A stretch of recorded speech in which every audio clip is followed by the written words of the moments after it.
Este programa, Páginas Vivas, Conversaciones de ayer, hoy y siempre, desde la Biblioteca Nacional, es posible gracias, en primer lugar, a la amable atención que ustedes nos prestan y en la misma dimensión, gracias a las figuras nacionales que han desfilado por nuestro programa a lo largo de 2 años y medio y han dado sus aportes y nos han ilustrado sobre estas páginas vivas, históricas de los periódicos de papel. Gracias por estar con nosotros. Hoy vamos a recibir de Macarena Barahona Riera una semblanza de una figura emblemática de nuestra historia como es María Isabel Carvajal Carmen Lira. Gracias, Macarena, por estar en Páginas Vivas de nuevo. Muchas gracias, Roberto, por invitarme. Y la oportunidad es maravillosa para ustedes, para nosotros, porque justamente hace 75 años, el 14 de mayo de 1949, Carmen Lira trascendió a la eternidad. Y digo trascendió a la eternidad porque sigue vigente en nuestra historia. Pero hablábamos antes del programa de que de alguna manera, aunque sigue vigente y lo recordamos todos, decimos Carmen Lira y todos sabemos quién es, quién era y quién es, en realidad hay una parte de ella humana, intelectual, ideológica, en la que es una ilustre desconocida. Y quién mejor que Macarena Barahona, poeta, escritora, investigadora, docente universitaria, para ilustrarnos sobre nuestra recordada Carmen Lira. Bueno, muchas gracias, Roberto, por la confianza y por invitarme. Y creo que María Isabel Carvajal se merece salir de el lugar en que la historia reciente, digamos, después de de la guerra civil, la ubicó. Y la ubicó como, yo diría, como un castigo a la mujer que fue, porque María Isabel fue una líder indiscutible, una escritora, pero sobre todo una persona, una ciudadana muy valiente. Ella siempre escribió lo que ella pensaba, lo que ella sentía, cómo analizaba los acontecimientos desde una posición eh, con el pueblo. Su definición, ella se ubicó desde muy temprana edad en, digamos, hacia el interés de los y las trabajadoras.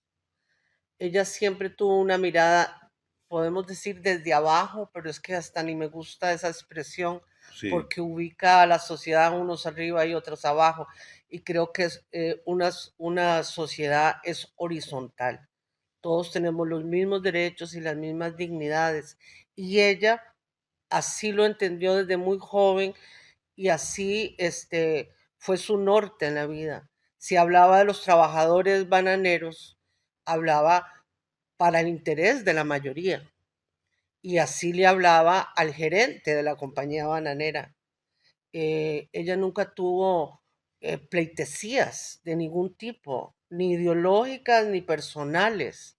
Ella estudió en el liceo de señoritas, en el colegio de señoritas, que considero yo que por supuesto que en esos momentos pues era un lujo de las mujeres las que podían tener esa educación del colegio de por señoritas. supuesto, claro. Pero fue súper aplicada. Yo he estado investigando su vida a través de los documentos y, por ejemplo, bueno, aquí en la biblioteca tenemos ahora la exposición y podemos ver fotos de sus de todas las materias que ella matriculaba. Ella estudió francés, estudió inglés, estudió contabilidad, cursos que daba el Liceo de Costa Rica, también para las mujeres.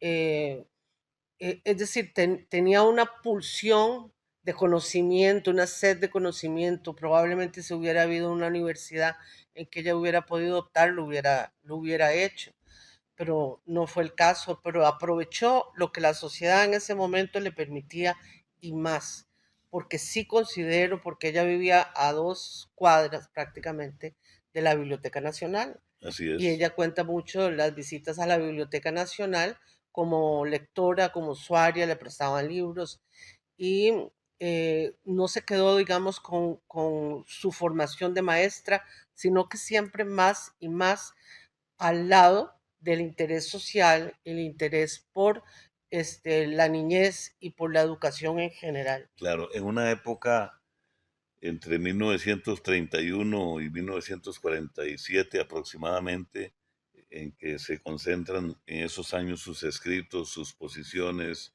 su voz valiente, realmente significativa en la historia de nuestro país, en los años, bueno, en el 34, la huelga bananera, Ujú. y en toda esa época pujante, tremenda desde el punto de vista de las luchas sociales, de la conciencia, de, y entonces aparece esa mujer menudita que aparentemente era Carmen Lira con esa fuerza, con esa energía.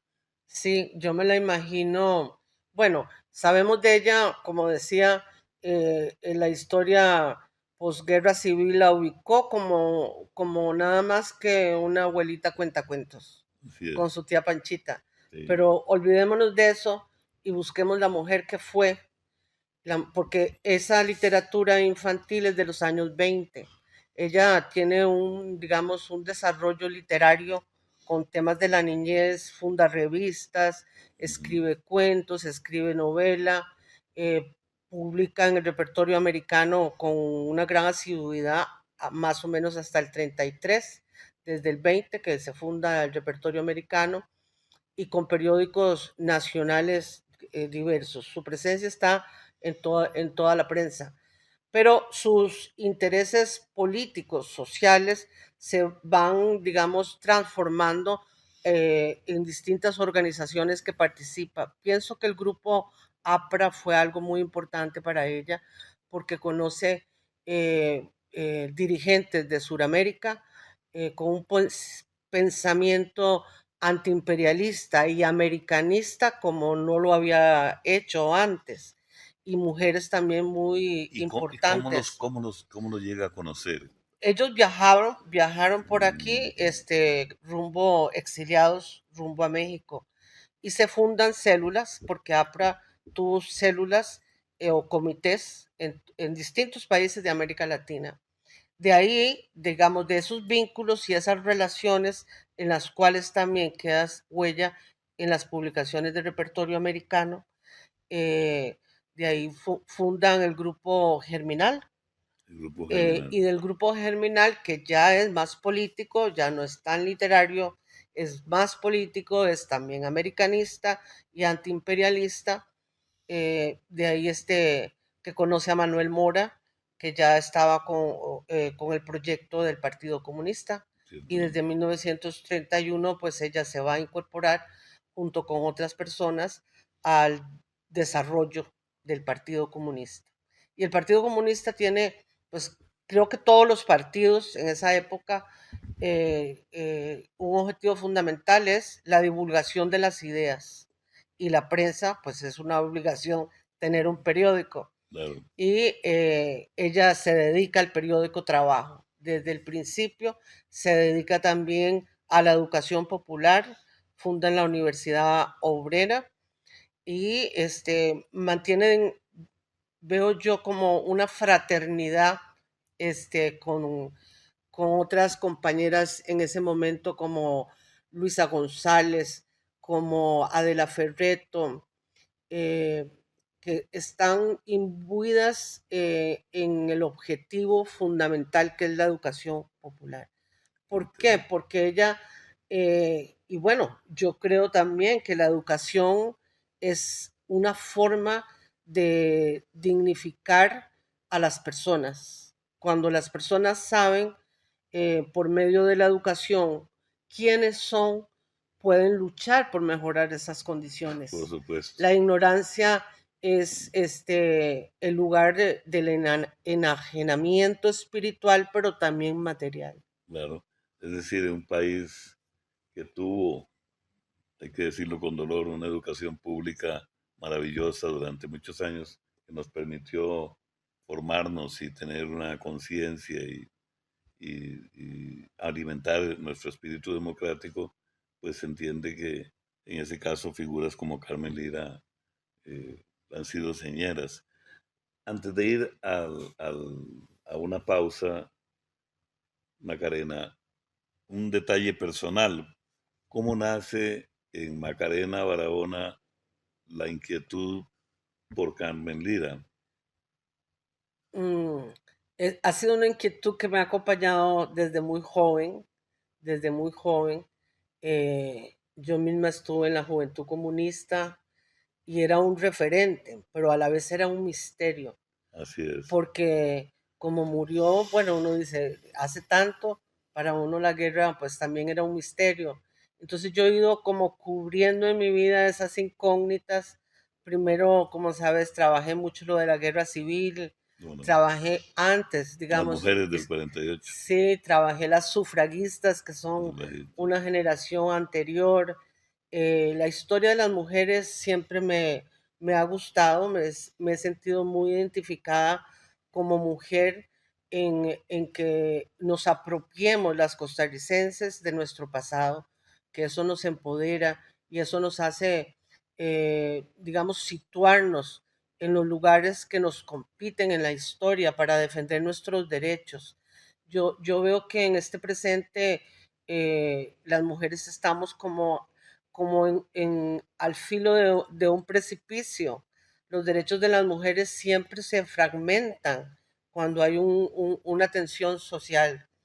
Y creo que digamos, los discursos patriarcales, violentos, conservadores que estamos viviendo nos hacen ponernos en riesgo y en riesgo que viven tantas mujeres por la violencia familiar. Y entonces figuras tan importantes que han estado en el olvido y fragmentados sus aportes es precisamente para que no sean los referentes de poder que puede tener una Carmen Lira si la conocieran realmente como fue. Muy bien. Estamos con Macarena Barahona conversando, dimensionando la extraordinaria semblanza de Carmen Lira en la historia de nuestro país y su proyección incluso internacional. Vamos a una pausa en Páginas Vivas y ya volvemos.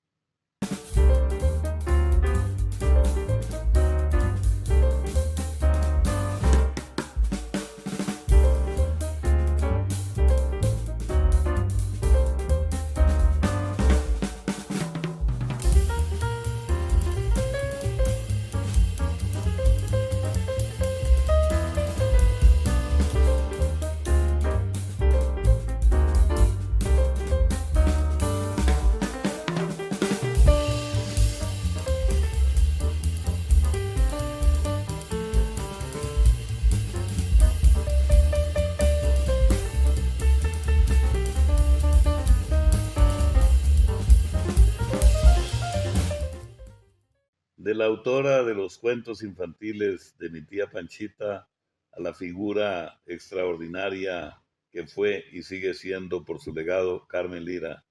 Este es el tema de Páginas Vivas hoy con Macarena Barahona. Un detalle interesante, Macarena, tiene que ver con que pasamos a diario por el edificio del Instituto Nacional de Seguros constantemente entre el ruido y la contaminación, y diagonal está la escuela montessoriana. Y lamentablemente pocas personas saben lo que significa ese edificio esquinero, casi arrinconado por el edificio metálico. Eh, Fue Carmen Lira la gestora de la escuela montessoriana en el país. Sí, bueno, la gestora, la fundadora. Y aquí hay que repensar el valor que tuvo ella el arrojo, digo yo, y la revolución que implicó demandarle al Estado la educación preescolar para la niñez en Costa Rica. Y con un método como el de María Montessori, que en su momento y sigue siendo un método muy revolucionario para la niñez. Ella fue a estudiar pedagogía en la Universidad Sorbona con una beca, la primera mujer que tuvo una beca de parte del gobierno de Costa Rica para estudiar estudios superiores. Y ella regresa convencida en esa necesidad de la educación preescolar, y esa educación preescolar hace que el gobierno asuma la obligación, digamos, asuma el compromiso de ese momento en adelante, como lo fue, que hubiera educación preescolar. Es el primer kinder en América Latina. El primer Sí, kinder en América y Latina. Montessori, sí. Es realmente impresionante. Este, y además con una visión que lamentablemente se perdió, porque es la visión integral de las necesidades de la niñez. Tanto la alimentación como la salud, como la higiene, como el trabajo artístico, como la Sí, música, como claro, las matemáticas, es absolutamente integral. Y entonces, claro, ella ahí experimenta las paradojas de nuestro sistema democrático, en el claro. sentido de que la pobreza era algo rotundo e innegable, que ella no podía exigirle a los niños pobres lo mismo que a un niño que llegaba bien calzado. Entonces ella empezó a hacer campañas para calzar a todos los niños, campañas para vestir a todos los niños. Y bueno, el compromiso que ella tiene con la salud y la higiene es un compromiso que la lleva realmente a cuestionar el sistema económico. Qué impresionante. Es eh, Claro, una revisión de la realidad a través de la niñez, que que nadie la hace en este país en este momento. así es. Más bien el Estado se ocupa de quitar el presupuesto a la educación pública, se ocupa de quitar el presupuesto para la niñez en este país. Tenemos justamente este libro, Memoria y Política, escritos Carmen Lira, La Patria en Palabras, de Macarena Barahona, con la bellísima ilustración de la portada de Carolina Parra. Y este libro encierra páginas desconocidas también, que ojalá se imprima y se distribuya lo, de la o sea, lo más posible, porque estamos hablando de los artículos de Carmen Lira en el periódico Trabajo. Desde 1931 hasta el último, que precisamente es una carta dirigida a las mujeres, el último en 1947 que escribe. Aquí podemos ver una voz de una mujer crítica ante un sistema eh, que niega las necesidades de los trabajadores y de las mujeres trabajadoras. Ella analiza desde la ciudad de San José el desarrollo urbanístico, cómo va limitando, cómo va expulsando a los habitantes humildes de San José hacia el sur, hacia el oeste. Ella va analizando la riqueza, las relaciones de dependencia con la compañía bananera y Estados Unidos, eh, solidaria con El Salvador, con Nicaragua, solidaria con los trabajadores bananeros de la gran huelga de Colombia, con obviamente los trabajadores bananeros de Costa Rica, no solo del Caribe, sino de Golfito, de Barrita, análisis internacional del conflicto palestino, de literatura, de Sí, arte, de cine. Ella se conmovía con lo que, eh, con con todas las mejores, yo diría, causas del ser humano de final del siglo XX. Imagínense, escribir de cinematografía en aquellos años es realmente llamativo, es impresionante. Sí, y hace, bueno, esto que fue publicado es una tristeza pensar porque desde que hubo radio en Costa Rica, que es como en el treinta y tantos, ¿verdad? 33, 34, Sí, el Partido Comunista utiliza mucho la radio y les claro, cuesta que los acepten, pero siempre están detrás de las estaciones de radio para dar discursos. Y ella sí, siempre está dando discursos en la radio, junto con Luisa González. qué impresionante. Esas voces perdidas de Sí, las sí, sí, mujeres sí, sí, que sería tan feliz de escuchar la voz de ella dirigida al pueblo de Costa Rica. claro. En una Costa Rica que creíamos apacible, bucólica, como se decía, que no pasaba nada, pero y toda esa fuerza de figuras como ellas, Ella tiene una vehemencia, tiene una valentía en decir las cosas por su nombre, que es como, no parece costarricense, diría uno, ¿verdad? así Porque es, el modo tico es como ir suavecito, suavecito, usar las palabras que no hagan mella, que no dejen huella. Y ella es todo lo contrario.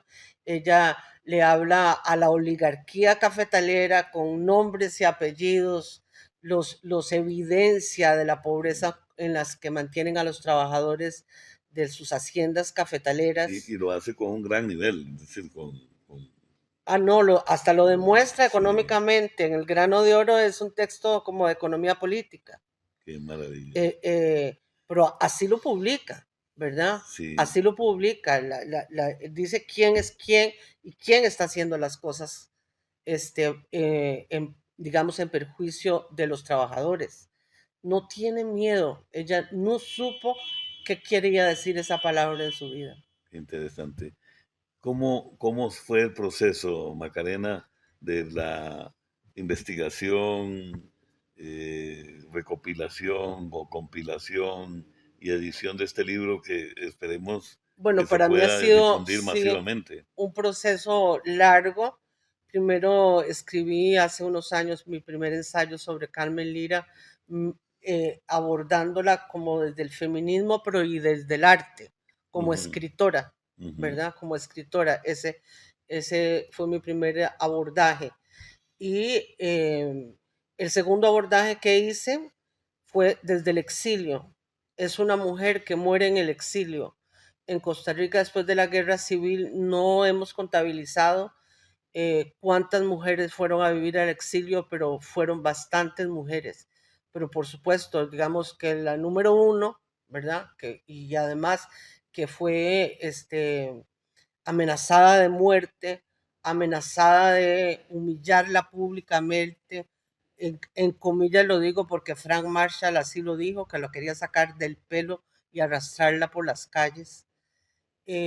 Pues alguien que haya sufrido semejantes amenazas no podía volver a este país.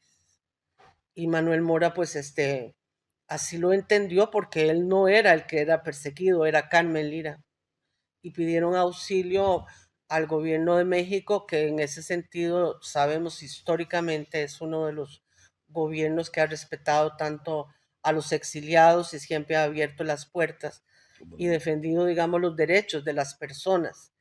Y le tocó morir en el exilio porque igualmente Figueres no quiso que ella volviera a morir aquí, como lo pidió varias veces a través de telegramas Manuela Figueres. eh, es todo ese acontecimiento del exilio, de valorar lo que ella fue como líder política, lo que implicaba el castigo de ese éxodo que tuvo, ¿verdad? Eso pues lo escribí en otro trabajo que fue publicado en México, por cierto, en un libro de la Universidad de México, porque me llama tanto la atención ese castigo que además nos hace un referente a las generaciones después, que las mujeres que hablan demasiado, que opinan lo que piensan, pueden tener esos castigos, como lo tuvo Carmen Lira. Sí. Eso para mí es la lección de Figueres para las mujeres. En 1949 fallece, un año aproximadamente después de la revolución, y es expulsada entonces del país. En ese exilio quería volver a morir, conocedora que tenía, digamos que estaba enferma, Sí. quería volver a morir en su tierra. Y así está ella le escribe una carta a su hermana, y así lo dice, que ella se sentía como una mata arrancada. Sí, trasplantada sin tierra. Sí. Ella quería venir a morir a su casa, a su tierra. Y lo añora de una manera enternecedora, como lo escribe.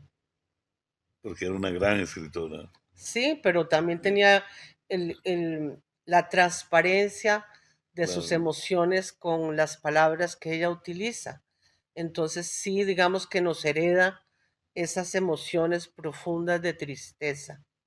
Con esa imagen, ¿verdad? De una matita arrancada, Así es. es tan dulce y tan, tan, tan doloroso, ¿verdad? Así Pero es. a lo que yo voy es que no hay que perder de vista que ese fue un castigo como un símbolo para todas las mujeres, porque ella pertenece a una generación de mujeres y otras más jóvenes que pelearon por las garantías sociales, que Claro. salieron a la calle a defender el Código de Trabajo, la reapertura de la universidad, la caja del Seguro Social. Uno las ve en las imágenes. Así Eso es. está llena de mujeres. Así es. Y esos castigos que sufrió Carmen Lira y otras que estuvieron en la cárcel hicieron mella a generaciones, porque eso es lo que va a pasar a las mujeres que se atrevan a participar y a criticar el sistema. ¿Qué posibilidades hay, Macarena, de que este valioso libro y además toda la obra literaria de Carmen Lira, incluidos los cuentos de mi tía Panchita, se difundan todavía más o que lleguen a todos la mayoría de la población para de alguna manera retribuir en una mínima parte el daño que le hicimos a una gran mujer? Sí, leyéndola es como sigue viva, leyéndola. Bueno, esta es una edición, digamos, artesanal, ¿verdad? En realidad la hice como homenaje para esta conmemoración de sus 80 años de muerte, perdón, 75 años Sí, de muerte en el exilio, y para que se divulga su pensamiento político, claro. de esa parte, digamos, del ser femenino de Carmen Lira que ha permanecido más oculto. Claro. Una toma de conciencia y digamos que una conciencia de solidaridad con el pueblo costarricense que no quisiera que se perdiera nunca. Y que ojalá que este pequeño libro, pequeñito como la figura física de Carmen Lira, pudiera leerse. Es decir, es una edición, digamos, de bolsillo que podría estar en el bolsillo de la mayor parte de la gente para que no la dejemos en el olvido, que es la peor forma de morir. Gracias, Macarena. Muchas gracias.